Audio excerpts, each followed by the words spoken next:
I'm Mark Caesar with Ed Clements and Sergeant Sam. Welcome to another edition of the Vodcast. We're going to continue doing these Vodcasts, and let's start with something local. This week we've been discussing some of the things that our Texas legislature will cover when they come back to town in January.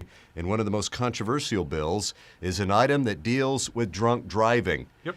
And it essentially says that if somebody's pulled over and arrested on suspicion of drunk driving, the officer shall either get a sample of their breath or their blood. And we've learned from the DA in Williamson County, under his interpretation, they will take the blood without a court order if they find that somebody already has 2 prior drunk driving convictions. You love this approach, but you don't think it does enough. I don't think it does enough. I think even after the first conviction, we'll say everybody's entitled to one mistake. But if you haven't learned from that one mistake, then the second, third, everyone thereafter, boom, you either give your breath. If you're going to be, obnoxious and not give your breath, then we'll take the blood. Well, without a court order? Yes. Okay. After hearing the John Bradley explanation, I'll agree with this after you have 2 DWIs, because if you have 2 DWIs and you're still driving around allegedly drunk, you need to be off the streets. My opposition was the first one, where police would have the power to do fishing expeditions and pull you over and say, you've got to blow or we're going to draw your blood. I think that was too much government and too much police power. Ed, the same premise still applies in your mind, because even if it's the first, second, or third, the presumption of innocence is always there. So how can you change your mind? Don't tell me what's in my mind, Officer Cox. How can you change it? I know what the Fourth Amendment is, and I know that's so it doesn't unlawful apply. Search and seizure. We have the right to go around this country in a free way, and you right-wing police state guys are not going to, by God, take that away from us. But if you've had 2 convictions, then all bets are off. You got 2 convictions. You should know better, and you should pay the price.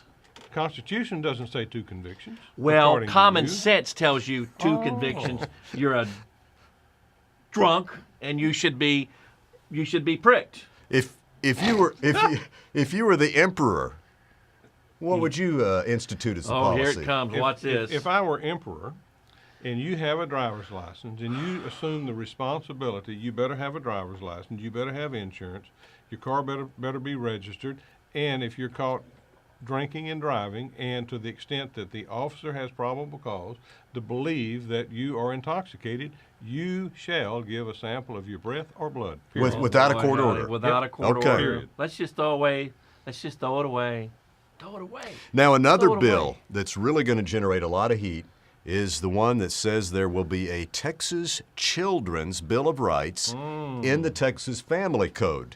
And Sam, that means it becomes part of state law, right? Yeah. And this bill says it will state that every child has a right to certain conditions in their life, including the right not to be humiliated or demeaned by their parents, a right to a comfortable living condition, a right to healthy, quality food, and it lists a long list of rights for children. I am not for this. Last night at my house, let me be honest, a ping pong game broke out in our garage. We play ping pong a lot. I was watching TV, and all of a sudden, the 17-year-old had the 13-year-old pinned against the wall with a ping pong table. Wouldn't let him go. And I sent both boys to the room, never to get out for the rest of the night. And I threatened to whoop their ass, but I didn't do it. I sent them to their rooms. With the ping pong paddle? With anything I could get my hands on. Bare ass or?